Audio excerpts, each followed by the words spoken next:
Olá, aula extra do curso de estática, estruturas hipoestáticas e estruturas hiperestáticas.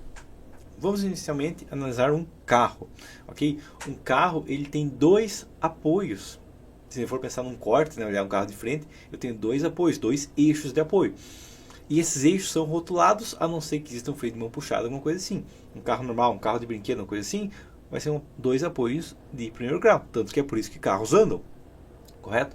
Mas a pergunta é, um carro ele é isostático? Não, ele não é isostático, porque ele pode andar. Para uma estrutura ser considerada isoestática, que é o que a gente analisou durante todo o curso, ela tem que, qualquer carga aplicada nela, manter ela na mesma posição, a não ser que alguma peça dela falhe, ok? Então, se eu desenhar uma estrutura isostática e dimensionar ela baseada nas cargas, ela vai ficar estável, ok? E um carro não. Um carro, se você aplicar uma carga lateral nele, ele vai andar. Então, ele não é isostático, ok? Além disso, um carro ele tem uma regrinha especial, né, com a que a gente pode ver de tombamento, mas um carro não vai resistir cargas negativas no pneu. Então, se eu tiver um carro acelerando muito rápido e frear muito rápido, ele pode tombar. Por quê? Porque se esse carro, digamos, está andando para esse lado para cá, ó, ele está andando para cá, correto? Quando ocorrer uma frenagem, basicamente o que vai acontecer é que eu vou ter uma carga para cá, mas a reação vai estar aqui embaixo, ok? Então vai acontecer o quê? Que eu vou ter um momento nessa direção para cá, que vai gerar um momento também nessa direção para cá, ok? Porque é um momento no sentido horário, e aí pode levantar essa roda, dependendo da velocidade de frenagem. Então o carro, ele não só não é isostático, porque ele tem a capacidade de se deslocar horizontalmente, mas também porque ele não tem a capacidade das rodas de resistir carga negativa, ok? Então, esse é um exemplo de uma peça hipoestática, né? Uma peça que não consegue dimensionar por estática, porque ela vai sair andando. E a regra básica, claro, mais voltada para a engenharia civil, mas dentro da engenharia civil você tem uma peça da engenharia civil, do engenheiro civil que está andando, claro, o engenheiro civil não dimensiona carro, você sai correndo, porque uma peça do engenheiro civil não é para sair andando, beleza? Porque é para ficar tudo parado, ok? Então, essa situação aqui é um exemplo de uma estrutura hipoestática, ela não tem capacidade de resistir os esforços. Agora, vamos dar uma olhada nessa viga aqui, ó. Essa viga aqui, ó, que a gente está olhando aqui, ó, que tem 4 apoios rotulados. Tá, agora ela tem 4 apoios rotulados. E aí tem uma regra que a gente segue base, que uma peça tem que ter pelo menos 3 apoios para ser isoestática. A pergunta é, essa peça tem 4 apoios. Ela é hiperestática? Não necessariamente, ok? Por quê? Bom, primeira coisa, essa peça aqui resiste uma carga lateral? Não, ela não resiste uma carga lateral. Então, ela não é isoestática, ela é hipoestática, porque ela não tem capacidade de resistir cargas laterais. Ela vai sair andando, é só um carro, ao invés de ser um carro, é um caminhão que tem mais eixos, mas ainda assim ela pode sair andando, que nem um caminhão sai andando. Assim que acelerado, assim que empurrado, assim que puxado, ele pode sair andando. Ok? Agora, essa peça é só hipoestática? Não, porque ela tem um outro fator, que é o quê? Que ela pode ser também hiperestática, tá? Ela é hipoestática no meu eixo X, ok? Porém, ela é hiperestática no meu eixo Y, ok? Por que isso? Bom, porque assim como um caminhão, aplicando uma carga nesse caminhão, dependendo do tipo de solo, dependendo das condições, dependendo da rigidez do chassi dele, vai ter cargas diferentes em cada roda, ok? Se esses apoios aqui são apoios com coeficiente de mola muito grande, basicamente eu posso ter carga negativa nesses apoios aqui, ó, tá? Porque minha viga vai tender a deformar de uma maneira que vai querer levantar essa peça, que ela pode querer deformar assim, ok? Caso contrário, se ela está em pontos que podem ter uma certa deformação, ela pode querer deformar assim, ó, com os apoios, todos os apoios descendo, ok? E aí vai depender de cada caso. Entendido? Então, isso não consegue nem calcular, por isso está isoestática, porque vai depender de outros cálculos mais complexos que a gente vê em hiperestática. Tá? Não tem como calcular uma peça dessas, beleza? Então, não é porque tem 4 apoios que ela se torna hiperestática necessariamente. Nesse caso dessa peça, ela é hiperestática e ela também é hipoestática. Ela tem a capacidade de resistir esforços mesmo se eu tirar um dos apoios, então ela é hiperestática. Porém, ela não tem capacidade de resistir a algumas cargas. Então, ela é hipoestática também. Entendido? Agora, vamos dar uma olhada nessa outra viga aqui, ó. Essa viga aqui, ó. Beleza? Essa viga aqui, ó, ela tem 3 apoios, que é a regra básica que a gente usa para isostática. Para ser isostática, eu tenho que ter pelo menos uma reação em X, pelo menos uma reação em Y e pelo menos uma terceira reação em qualquer eixo. Ok? Essa é uma das regras. A pergunta é, essa peça aqui é isostática? Bom, ela tem uma reação em X? Tem uma reação em X aqui, ó. Tá, tem uma reação em Y? Tem uma reação em Y aqui. Ela tem uma terceira reação? Tem. A questão é, essa viga é isostática ou hipostática ou hiperestática? Bom, hiperestática ela não é, porque ela não tem mais que 3 apoios. Ela é, a não ser que seja, digamos, na mesma direção, ela é isostática? E aqui eu vou dizer, ela não é isostática. Por que que essa viga não é isostática? Porque não basta você ter duas reações no mesmo eixo. A primeira regra é uma em X e uma em Y, e a terceira é uma terceira que não esteja paralela a nenhuma das outras duas. Ok? E aqui acontece o quê? Que ela está paralela. Ok? Se ela está paralela, essa reação aqui e essa reação aqui serão opostas. Porém, não existe uma diferença de alta e posição delas para gerar um momento. Ok? Então, essa estrutura aqui, ó, eu não posso dizer que ela é isostática, porque ela não é. Claro, se eu tivesse um apoio aqui, ó, tá? Eu tenho um apoio de segundo grau aqui, ó, beleza? E eu tenho uma viga na diagonal com um apoio rotulado aqui, ó, beleza? Agora ela se torna isostática. Por quê? Porque eu vou ter uma reação para cá e eu tenho uma reação para cá. Agora eu tenho uma distância entre esses dois apoios. Distância entre os dois eixos dos apoios, ok? Aí ela seria isostática. Mas dessa maneira que eu modelei, ela é hipostática. Porque não tem como eu calcular isso aqui. Vai dar sempre que eu vou pegar um momento, vai gerar uma reação infinita, ok? Porque, lembrando, ela vai ter um momento se ela tiver um peso, ok? E toda peça tem um peso. Então, tendo um momento, eu vou ter a distância entre esse eixo, entre essa reação aqui em B e essa reação aqui em A, é que vai me dar a carga nas peças, ok? Então, se eu tenho só a reação aqui, digamos, total, somatório de força em A, vai dar um momento de 1 tonelada de força-metro. Se a distância é 0, 1 sobre 0, dá um momento trator. Uma carga infinita, o momento vai ser 1 dividido por 0, dá infinito. Então não tem como dividir, nenhuma peça resiste carga infinita, então essa peça falha. Ok? Então não é uma estrutura isostática, porque para ser isostática, qual é a regra básica? A regra básica seria isso aqui, ó, tá? Aqui uma treliça, digamos, ó, uma estrutura básica aqui, ó, que eu teria que ser o seguinte, ó, eu teria que ter uma reação aqui, eu tenho que ter uma reação aqui e tenho que ter uma reação aqui. Opa, agora eu tenho um H, tecnicamente. Então, fazendo esse H aqui, ó, beleza, é isostático, ok? Se ela fosse inclinada e fosse na diagonal, funcionaria também? Funcionaria também, porque eu tenho, digamos, aqui, ó, tá? E eu tenho um apoio rotulado aqui, tá? O que aconteceria é que eu teria uma reação horizontal aqui, ó, reação horizontal aqui e uma reação vertical aqui. Fiz uma I agora, beleza. Eu tenho 3 linhas e eu tenho 2 cruzamentos, beleza? Então isso aqui, agora sim eu posso falar que é isostático, ok? Sempre tem que, quando você cruzar os eixos, né, os eixos, lembra que ele segue o resto da vida, tem que ser isostático, ok? Tem que ter 2 cruzamentos, senão não é isostático, ok? Essa que é a questão. Agora, vamos olhar a próxima treliça aqui, ó. Essa treliça aqui. Essa treliça, eu demarquei 2 membros em vermelho. Ok? Por que eu demarquei esses membros? Porque são membros de carga zero. Ok? Que são membros importantes, para lembrar que esse membro em si não vai ter uma solicitação. A pergunta é, primeira coisa, essa treliça é isostática? Bom, ela tem apoio de segundo grau, ela tem apoio de primeiro grau, toda estrutura faz triângulos, beleza, ela é isostática. Agora, a pergunta é, se eu tirar esse nó aqui, ela continuaria sendo isostática? Sim, ela continuaria sendo isostática, ok? Por quê? Porque continua sendo uma estrutura de triângulos, só essa carga, ao invés de estar aqui, vai estar aqui em cima, porque isso aqui é só um pilar teórico para suportar a carga daqui até aqui. Entendido? Então ela continua sendo isostática sem esse membro aqui. Beleza? Agora, e se eu tirar esse membro aqui, ela continua sendo isostática? Bom, ela continua sendo composta de triângulos, correto? Não, não é correto. Tá? Só eu dizer, tá, isso aqui é um triângulo. Antes era 2 triângulos, agora é um triângulo. Não, não é, tá? Por quê? Porque jamais em uma treliça você pode colocar um nó onde não tem uma conexão, ok? Por quê? Porque se você colocar um nó naquela região, você vai colocar uma rótula naquela região, ok? Se você tem uma peça e essa peça aqui, ó, se fosse pensar só pelo peso próprio dela, ela teria ela seria apoiada, ela teria um momento gerado pelo peso próprio, mas seja mínima, ainda teria. Então ela dobraria no meio, ela não ficaria estável. Além disso, uma peça em compressão, ela acaba sendo, se essa peça aqui estiver em compressão, que pode acontecer ela estar, essa peça aqui, ela vai estar em flexo compressão, ok? Porque toda peça em compressão, ela está em flexo compressão. Depois a gente vai entender resistência de materiais motivo, ok? Mas se você colocar uma rótula no meio de uma barra, você garante que aquela barra não vai resistir compressão.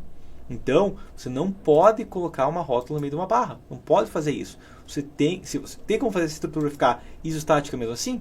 Com certeza. E é muito fácil. Você só troca ela por uma barra de fora a fora. Agora, esse aqui é um membro isostático, porque eu não coloquei uma rótula aqui. Dessa maneira, isostático. Tá? Agora, outra coisa que pode acontecer também é o seguinte.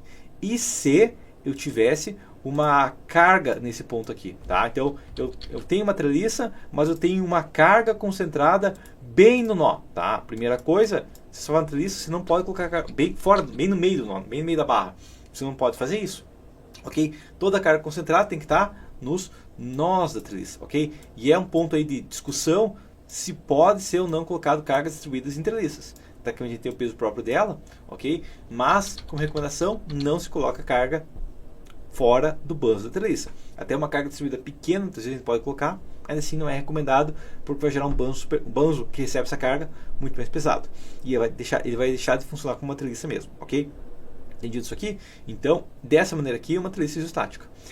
Agora, essa treliça aqui de baixo, é a mesma treliça, só que ao invés de tirar esse membro aqui e tirar esse membro aqui, ó, eu tirei um membro aqui do lado, eu tirei essa diagonal aqui.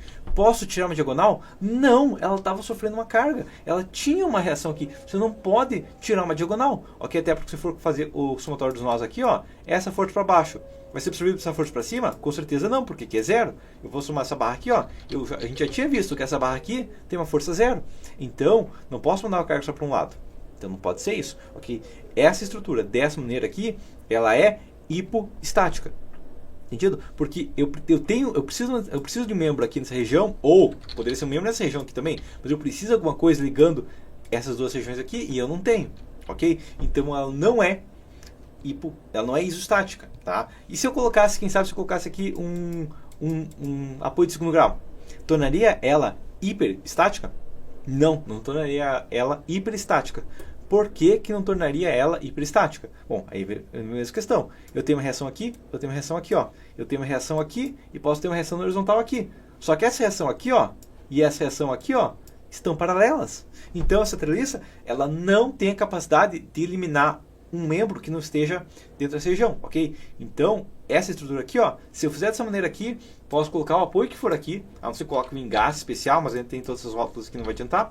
Então, essa estrutura aqui, ó, vai falhar se não tiver um membro aqui, beleza? Agora, vamos analisar essa outra treliça aqui, ó. É uma treliça similar, uma treliça agora só de wiring, né, mas só o nome da treliça, não importa, ok? Só o nome de batismo dela, né? não vai mudar como a gente analisar ela, beleza? Essa treliça aqui. Essa treliça é isoestática, ela é hipoestática ou ela é hiperestática? Bom, ela tem uma reação em Y? Tem. Ela tem uma reação em X? Tem. Então ela não é hipoestática, ela consegue ficar em pé, ok? Agora, a outra situação, ela tem uma outra reação em Y aqui e tem outra reação em X, tá? O que a gente vai fazer é, puxa as linhas aqui, ó, a gente vê que consegue fazer um H. Se faz um H, ela é isoestática, beleza? Agora a gente garantiu que pelo menos isoestática ela é. Agora, a questão é, ela é iso ou hiperestática? E essa treliça, ela é hiperestática. Como que eu sei que ela é hiperestática e não isoestática?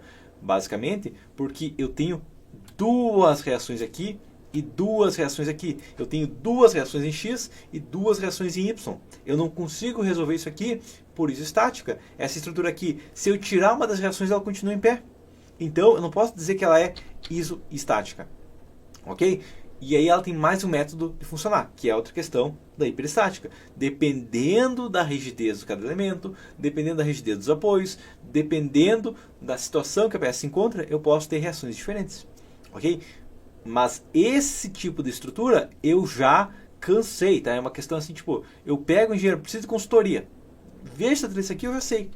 É uma questão que falta base, ok? Falta uma estática. Se eu modelo uma treliça dessa maneira aqui, ó, você com certeza está com problema na estrutura. Ela vai ter problemas depois, ok? Por quê? Por que eu falo isso? Basicamente, eu tenho uma reação horizontal aqui, correto? Eu tenho uma reação horizontal aqui, correto?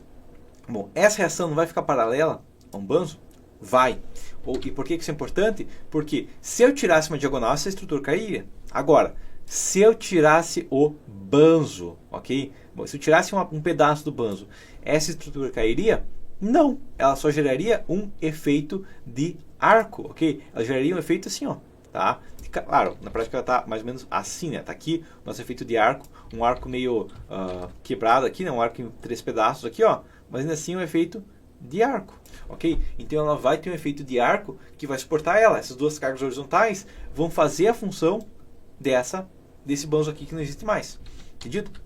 Então, a questão aqui é o seguinte: quando você vai modelar, dependendo da rigidez desse apoio aqui e dependendo da rigidez dessa barra aqui, que na prática modelada ela vai existir, essa barra aqui, ó, vai ter cargas diferentes e essas regiões aqui vão ter cargas diferentes, ok? Porque eu sei que se eu tirar esse banzo aqui, ó, a estrutura continua em pé. Se eu tirar uma das reações aqui, mas voltar o banzo, ela também continua em pé. Então, essa reação horizontal aqui, ó, essas duas reações horizontais combinadas e esse banzo aqui, ó, eles estão competindo pela mesma carga, ok? Então você não vai depender da rigidez, ou seja, da capacidade de pegar a carga de cada um, que vai saber quanto que vai para cada um, ok? Só que se você modelar a rigidez dessa peça errada, modelar a rigidez dessa barra exata, ou pior ainda, eu não sei qual que é a rigidez, eu quero descobrir qual perfil vai passar aqui, e eu vou começar com um perfil leve. Se o perfil for leve, ele não vai ter rigidez, e aí toda a carga vai vir para cá, ok? E entra a questão que vai ser um modelo que vai ficar totalmente errado, entendido? Então, esse é um caso de uma estrutura isoestática se eu tirar esse membro aqui. Agora, se eu coloquei o membro, se torna hiperestática, tá? E como eu tenho duas reações paralelas ao membro, eu posso fazer isso aqui sem um dos membros e ela continua isoestática, beleza? Se eu tirasse, em vez disso, esse banzo superior, aí ela cairia, ok? Porque não teria reações aqui, ó, tá? Ao bem eu criaria uma rótula bem nesse ponto aqui, e eu teria uma rótula aqui, teria uma rótula aqui, teria uma rótula aqui. Quando eu analisasse como viga, aí se tornaria o quê? Se tornaria uma peça hipostática e cairia, ok? Como as reações estão embaixo, eles conseguem eliminar a carga de um dos banzos embaixo, entendido? Então essas são as questões. Primeira coisa, você puxa os eixos Primeiro confere, né? Tem uma X, tem uma Y e tem mais uma terceira, beleza. Ela é isostática, ela passou a primeira regra para ser isostática.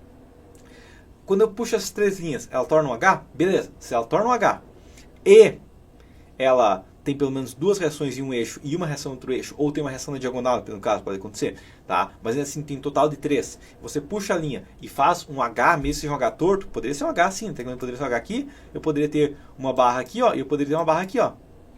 Não é bem um H, mas se eu apagar essa região aqui, ó, se eu apagar e analisar só essa região aqui, ó, ainda isso aqui meio que é um H, ok? Então, tecnicamente, posso dizer que é um H. Então, ela é isostática. Okay? Ou ela não é hipoestática, no caso, tá? Não é que ela é isostática, ela não é hipoestática. Daí a próxima questão é, ela tem só 3 apoios, e ela não, claro, antes, claro, tem confere, né, se não tem nenhum membro falhando, né, um membro faltando, e principalmente quando você faz o método das seções, né, porque se eu tivesse feito o método das seções nessa região aqui, ó, com certeza eu descobriria que isso aqui é hipoestático, porque eu teria só uma reação na horizontal aqui, ó, tá? Eu teria uma reação para cá, ok? Eu teria uma reação para cá, só que lembra a questão, né? Que eu tenho que fazer assim, ó, eu tenho que ir para baixo, ir para a direita e daí eu posso voltar, né? E o que vai suportar essa carga indo para baixo? Nada, então ela é hipoestática, ok?